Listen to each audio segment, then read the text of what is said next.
Hey everyone, my name is Kush Wave. Welcome to another episode of Handcuff Status Podcast. Today we'll be talking about the domino effect of prison, what it means, and various forms of injustice in our criminal justice system. Today we have an exclusive guest, Jaamee Bell from Kitchener-Waterloo. She's gonna share her experience and her story with us today. Let's get right into it. Okay. Hi. Hey Jaamee. Hello. Thanks Okay, for you having said me. that you prefer being called Jay, so I'm gonna try my best, okay? It's okay. It's fine. All right. Please, if you can, try your best to project into the mic. Yes, I'll talk louder. Yes. Okay. I know you may be a little shy, so that's why. But This is new. you'll open up throughout the conversation, right? To start off, could you please give us a brief history of yourself and your background, and basically just what led you up to this point? I was born in my city, so born and raised in Kitchener-Waterloo. My mom and dad were very young when they had me. My dad came from Brampton, but when he moved from Jamaica, he was in Malvern until Brampton. But when he was 16 years old is when he came to my city and met my mom. So he's Jamaican. He moved Yes, from correct. Jamaica to Malvern, Yes, and then to Brampton. and then from Malvern, from the east to all the way to the west, Yes, exactly. And then to Kitchener-Waterloo. and then west, even further west. Yes, but the reason why he came west is because he ended up getting sent into like kind of a group home. So he got removed from his house with his parents because he was having problems, and then he got sent to a group home, which is how he met my mom.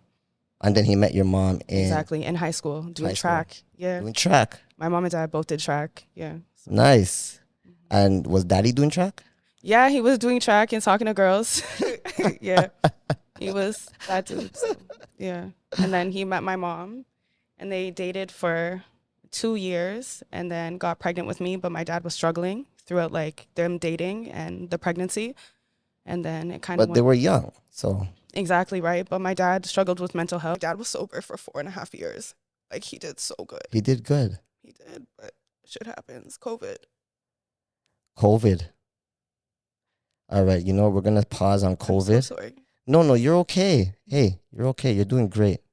You're doing great. Mhm. We're going to get into the song of the week, Okay. and then we're going to get back into Perfect. into your story, okay? Thank you. Okay.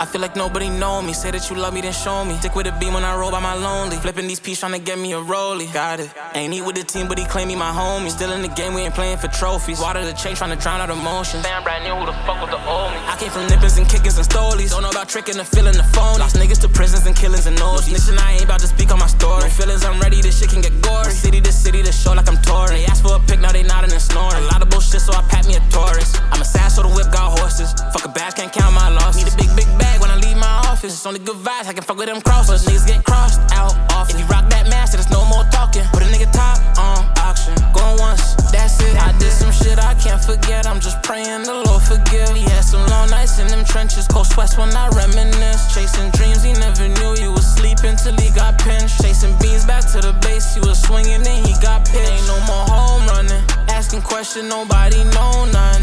If she with me, that bitch got no stomach. Rizzy got a nose running. We getting busy, make a whole something. I hit the trizzy, it's a homecoming. Trap house alumni, we gon' all fly if that baggage through clearance. Heard he got hog tied and his dog died for past interference. He met the wrong guy at the wrong time and his ass got deleted. Just needed mob ties and a long nine and a passionate spirit.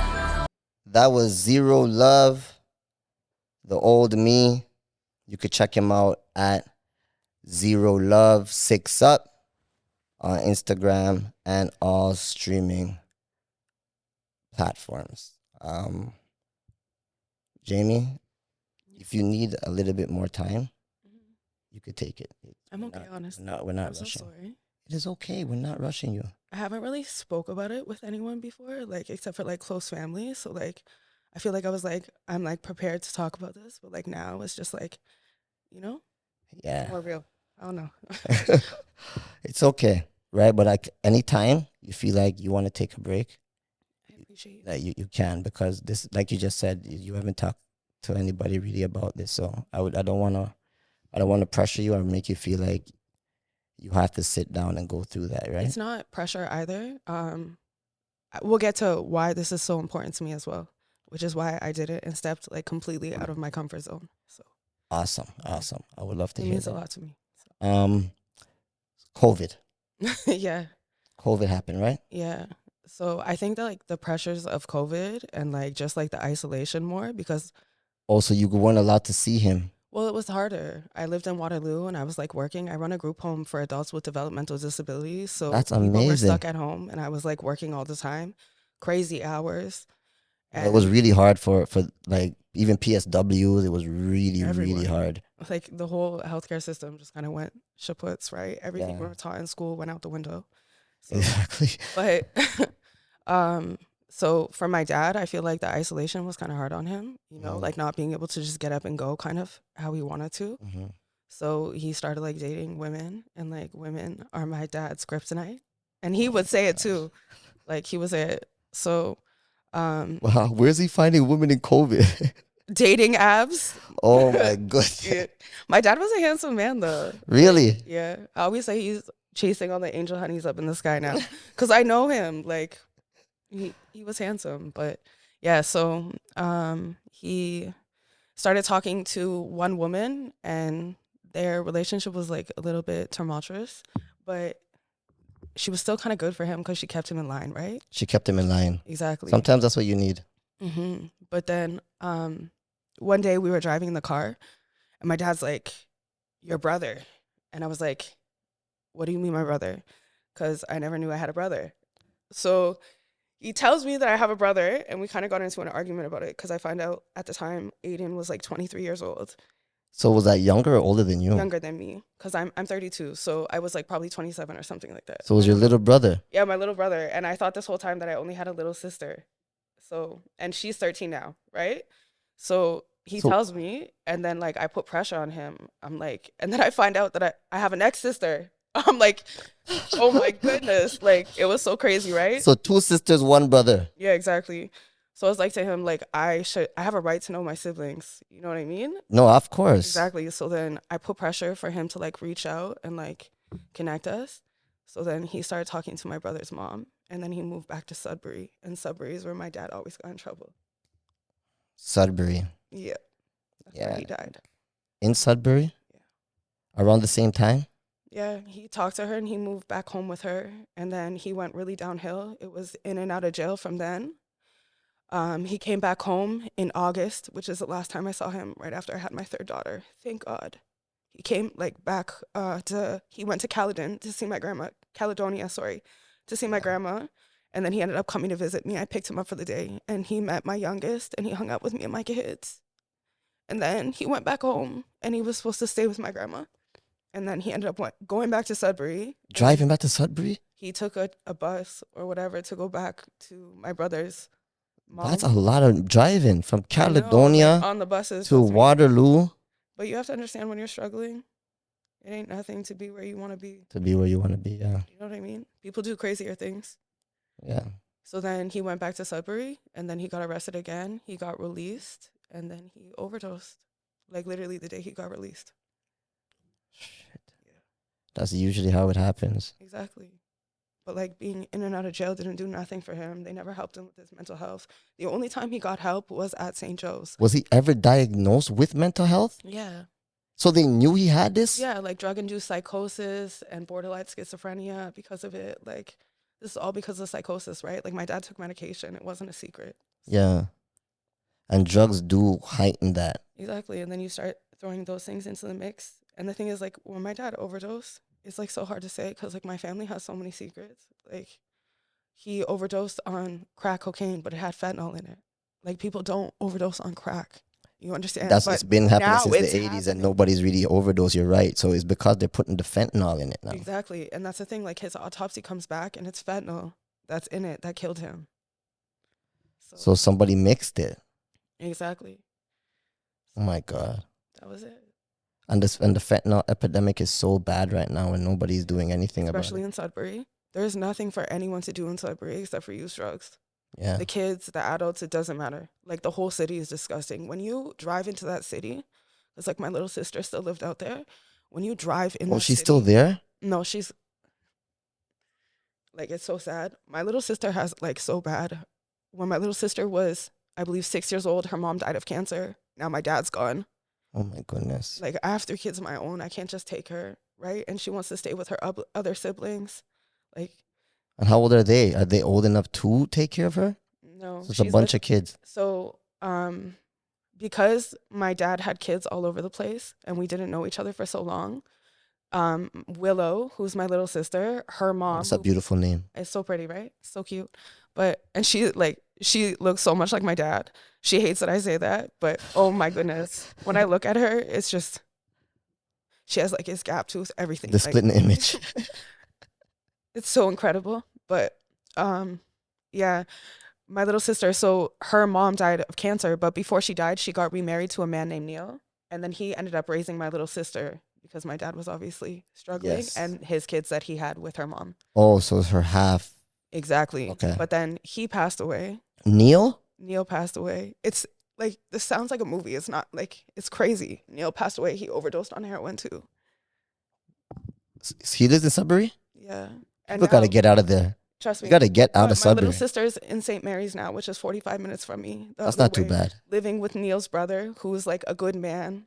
He's a really good man, and his wife, and they're taking care of them, and it's the best thing that could have ever happened. That's beautiful. That's a beautiful ending. All to of the our story. lives have been like crazy. Aiden probably had it the best because, like, even though his mom has his own issues, he like went through school. He's apprentice for like plumbing and stuff like that. Like, he's doing really good. Good job, Aiden. Yes, good job, Aiden. No, good job, man. Because it's hard when you have so much on your shoulders and so much trauma from growing up, and then still finding a way to balance it all out. And because you said you're in the nursing field. That's great. Yeah.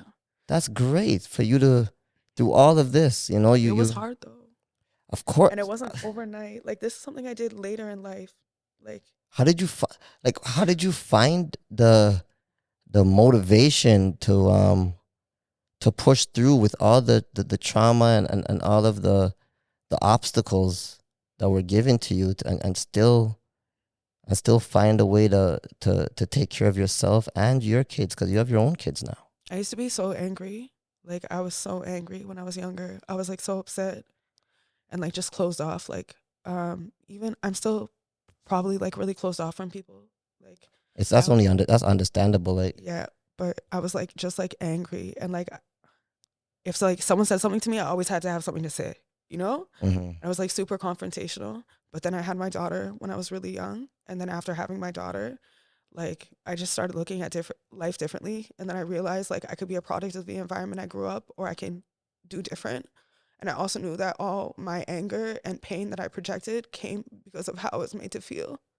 So I didn't want people to feel like that. So I felt if I could be a little bit different, then I would. So like now, just kindness over everything. Like, to any person, like, I just choose kindness.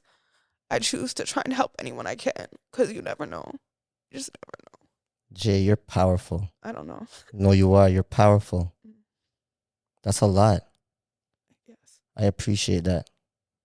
Appreciate you telling everybody that. And for this podcast, like I wanted to say to you before, it's really important to me. My dad's whole life was a secret. His family hid behind the church. And I think because of that, my dad didn't get the help that he deserved, or be held accountable. What do you mean, hid behind the church? What's? I just mean, like, I feel like a lot of time we hide behind prayer. We pray for things to change, especially in the older generation. And we keep a lot of secrets. We sweep things under the rug instead of talking about them with our family and letting people know what's on because of shame, embarrassment, and what other people will say. You're absolutely right. We have a bad thing with that in our community. It's horrible. And I feel because of that, my dad's life was robbed. And if more people knew about the things that he went through, it would have been different for him. So. I feel like you're right when you say that, because we have a serious issue in our community where you have to be strong, and you can't complain or cry or go to anybody for help. You have to figure it out yourself, and that does, isolate us. And isolation is no good, just like what COVID proved, right? I want to take the time right now to shout out our sponsor. We would like to shout out Mission Demolition. They specialize in demolitions and garage removal. You can check them out at Mission Demolition _ on Instagram if you need any assistance with your demolition. Jay. So, Daddy passes away. Yeah. That's a lot to stomach. Sometimes when I think about that happening to one of my parents, even I start to cry, and it didn't even happen. Yeah. So I don't know how to, describe that feeling, but my heart does go out to you. I appreciate you. Now all of that happens, right? Yeah. Daddy's buried. Do you have all your siblings there with you? Did you meet everybody at the funeral? Willow and Aiden were there, and myself. So Willow and Aiden and your kids, of course. And my kids, of course. Yeah. Okay. And so when did you get in contact with any of the other ones since then? Since my siblings? Yeah, the passing of your father. Like, are you guys trying I've to only talked to Willow. Oh no. I think no, that's a lie. I saw Aiden one time, but that was when Neil passed away, and I went to Sudbury. But I haven't talked to him, like, literally. So. Oh man. So when you were at the funeral, did you have your children's father as support? Yeah. That's good. Well, at least he was there. Right. And your mother, their side of the family, were they there? No. I just went with my kid's dad and myself. And then I left the baby at home because she was so little. Like, I just didn't want. Of course. You know what I mean? Yeah. She was under a year old. Like, yeah. We don't bring. Her birthday was the 29th, and my dad's funeral was the 6th of January. So she was like just about to turn 1. Oh right? my goodness. So just because of that, like, I didn't want her to like feel all the energy and stuff at the funeral and stuff. So I thought it would be better if she was like at home in a better environment. Yeah, when they're young, I don't believe in bringing them to graveyards. No, even for my kids too, right? Like, my eldest came, and even my middle child stayed home as well. Like, so it was just my eldest, me, and my children's father. Okay. Yeah. All right. And then, so when did you pursue your nursing? This is in 2018. 2018. Yeah, 2017. Okay. Yeah, that's when I started school. Yeah, so that's what I mean. This is new. Before this, I used to be a barber. Yeah. You were cutting hair? Yes, I went to school. I went to school first for women's hair. I went for women's hair and makeup, and then it was just. It sounds so bad to say, but it just. I don't know, like, superficial is the best word for me to say. Like, with women, like, the conversations and stuff, like, I just couldn't handle it, and the cattiness in the salon, like, it's just not for me. Like, yeah, so mean. Like, just be nice, you know. Mm-hmm. And like, I'm such a baby, so I didn't like it. So then I went to men's hair, right? And then I was a barber for 5 years. You were a barber for 5 years. Yes, You never I judge a even book managed by a its shop in cover. Scarborough. I used to commute to work. What? Yeah, it was called Fresh Fades at Kennedy and Lawrence. Yeah. So you left the West, went to the East. No, I commuted. Like, you yeah, okay, because okay, I got okay. paid under the table. That's So I was like, nice. yo, this is lit. This job is amazing. But the scariest job I ever had, like, honestly, yo, Why is it because the Scarborough area? was terrible. Oh my Scarborough gosh, was terrible. the Everyone area. was- like, I'm saying kindness and like be nice, right? And then I went to Scarborough to work. I don't know. It was not nice. I'm sorry, Scarborough. That's Yes. cool though. It is cool that you're even a barber to begin with. Yeah, I still got hair from my family and friends, but Then you and even left. my clients at work. That's dope. Yeah. So then, what happened next? What did you do next? What do you mean? Like, what was your next move after you got your nursing? So what happened is I literally started in school. So I was doing my placement at school. I started doing placement at a place called Sunbeam, which is where I still work 6 years later. And they put me in a group home. And I remember I sent my preceptor was training me, and I sent a text message to the head nurse who was on top of me and would come in and check for me, like in our thing. So I can't think of the names right now. I'm so nervous. It's okay. But anyways, I sent a message to her and I was like, send help. Why would you send me here? Because it was with the like people with developmental disabilities. And there was one client I work with, obviously I can't say his name or anything, but he threw me in a closet on my first day. I was so scared. He has like Down syndrome, right? And he wanted his jacket. I was like, you can't have your jacket. He's like, okay, you can go in the closet because I'm going to take my jacket, right? So I was like, why would you send me here? Like, I don't want to work here. You know what I mean? I was so scared. But then 2 weeks later, I loved it so much. I just put my all into it. And I've been with the same company ever since. That is great. So from when I was a student, I started working there. And I haven't like batted an eye to leave. I switch group homes every once in a while when I get my feet in the water. Like right now I'm working in a behavioral house. And that is like so challenging. Like every day they're just like challenges, I'll say. Yeah, well, it's not easy to deal with people that have those disabilities regardless, right? No, like I'm going for surgery. I'm missing a tooth because one of my teeth got knocked out at work. Yeah, but my work pays for it, so we get WSIB. But like that's what I mean. Like when I talk about behaviors, like smoked me. Like oh, yeah. But it wasn't intentional. You know he that, loves right? Me and I love him so much. Okay, good. Like, as long as one of my favorite clients. I don't even know if I'm allowed to say it, but I'm gonna say it still. Yeah, I love him. Okay. We're still together like every day. It's okay. We laugh about it now. Yeah. Yeah. Well, I look bust. I didn't even notice, to be no, completely but honest. like it is a thing. But like I think it's funny. Like it's a part of me, right? It's a part of my job. It's what I do. Yeah.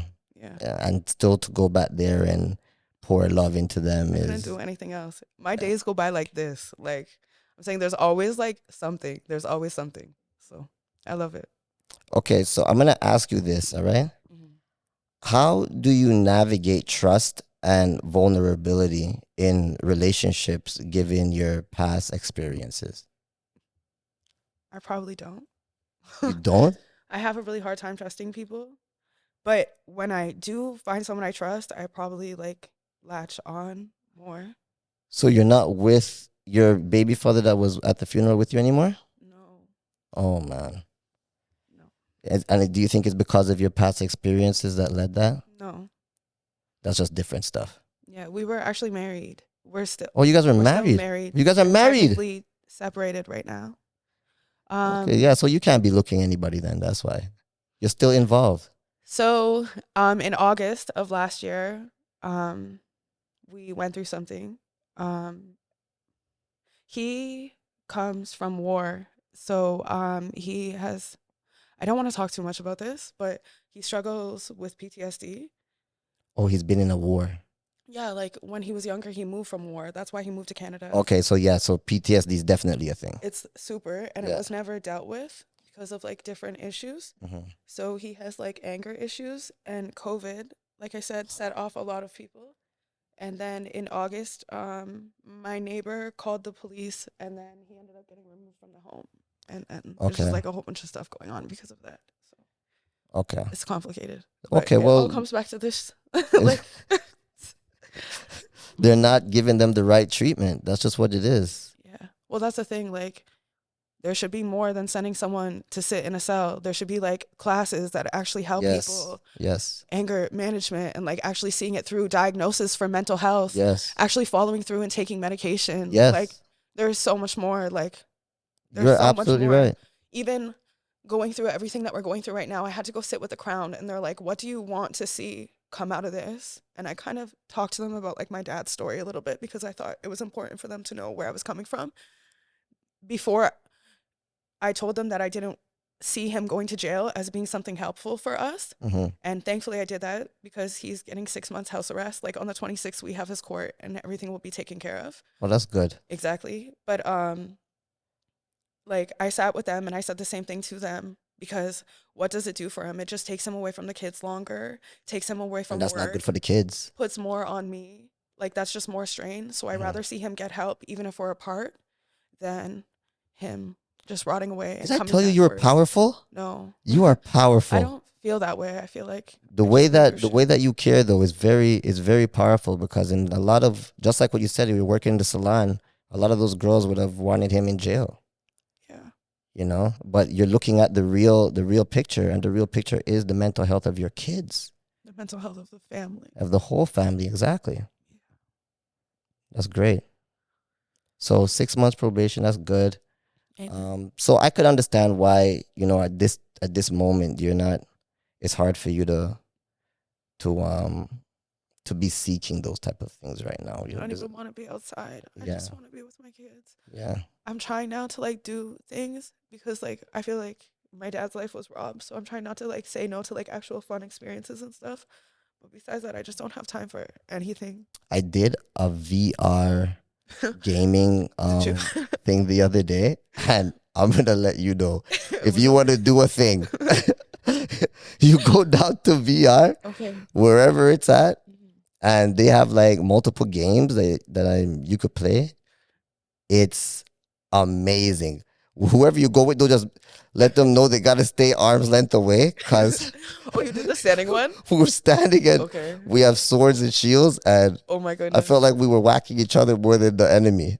I've done that one time, but I did the sitting one where you're like in the Oh, coaster. yes, You know, yes, the yes, Jurassic yes. Park one. I did Yeah, that with my son, but I never did that one. the I'm gonna standing one. try. It's a workout. Is it? It's a Okay. workout. You have to roll and jump. I love that though. That's sick. Yeah. It's right up my alley. Mhm. No, but that's something that you should look into if you have time. Definitely. If you have time. But I'm so excited that you're moving forward. You're Mm. moving forward with your life, and you're not allowing these things to be barriers. And you're absolutely right about us as a people. We need to stop holding things inside, and once we see something, we need to, have family discussion and conversation, and not in a way where we're belittling, but in a way where we're encouraging upliftment, because maybe that would have, well, I know for sure that helps a lot of people. So we need to do a lot more of that in our culture. And I also want to say that a decision made by a person that is going through a lot more than we could imagine, because your father did have a mental disability, and he was doing drugs. But because he made the decision to do drugs, I don't want you to feel as if he was less of anybody, or of a person, because a lot of times the trauma that we have lead us to the drugs. And that's the thing. It all starts with mental illness. Yeah, People don't pick up drugs and say, "Oh, I want to do this and ruin my life for fun." It's to exactly, escape their reality because the exactly, reality is that bad. And that's exactly. what I wanted to say too. Is so many people walk by people on the street and they're quick to call them a bucket, but you don't know what they faced, and you don't know what you're gonna face tomorrow.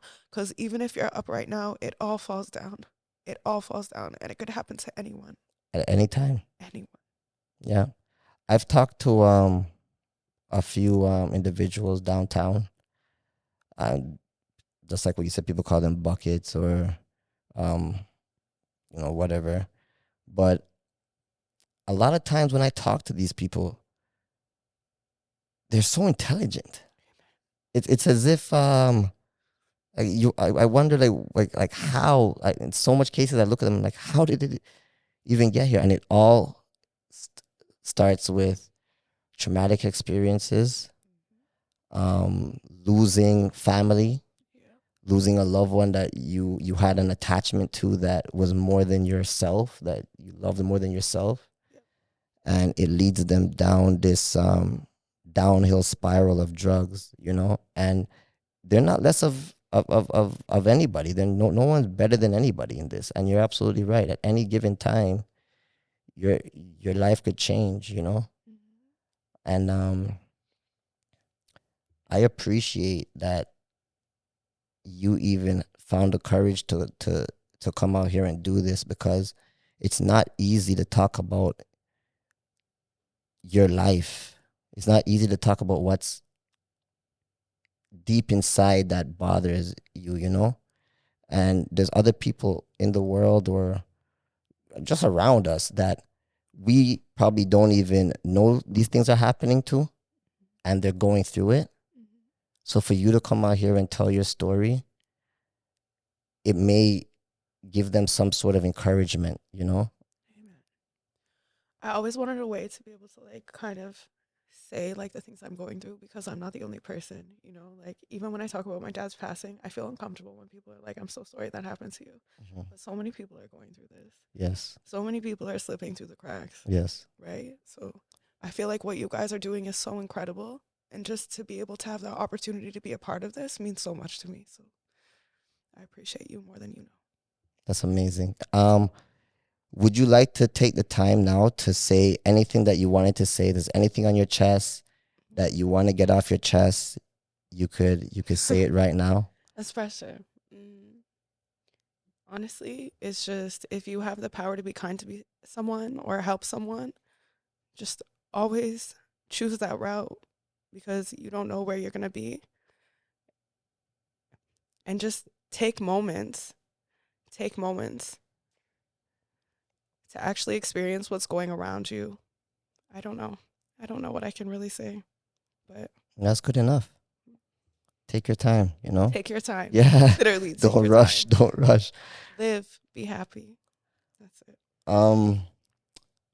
Could you please, Jake, give us your amazing signature on our famous Handcuff status canvas?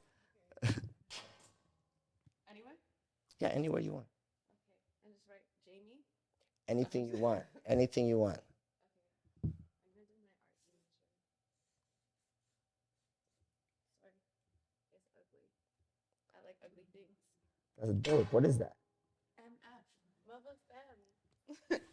It's my art page. Is it? Yeah. You have an art page? Yeah. I do art. So Shout out the art page and, Oh. and let everybody know. it's Mother Fem on Instagram. So yeah, check it out. Actually, wait. No, it's Fem Art. FEMMEART. Fem Art. I'm sorry. It's okay. Yes. All right. We would like to thank Jay Mm-hmm. for coming out today and sharing her experiences with us. Mm-hmm. I feel like it was very important that we get the message out there. Thank you for having me. Thank you, guys. For everyone incarcerated, remember, freedom is a must. Free all the lifers. Shout out Private Spaceship. Please, guys, like, subscribe, leave comments. If you guys have any suggestions, hit us up at Handcuff Status Inc. at gmail.com. And never forget our real mission. We're trying to break the chains of injustice.